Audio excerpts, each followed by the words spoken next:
Shuning uchun marosim qilavermay uyda o'ynanglar, yig'ishtiringlar marosimni. 3 bo'pti, 7 bo'pti, 40 bo'pti, yil bo'pti.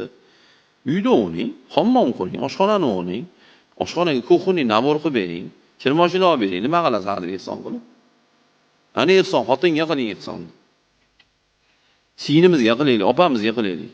Men necha marta aytayman, "Ey, biz to'qmiz. Masjidda xodimi to'q.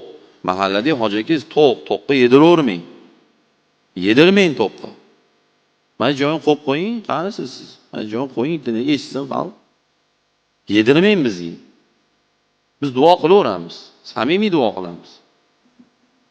Bu domla degani u ehson yursin degani emas bu. Qiynalganga bering, singilga, akaga, ukaga, sinfdosh bor, muhtoj bor, yetim bor, beva bor.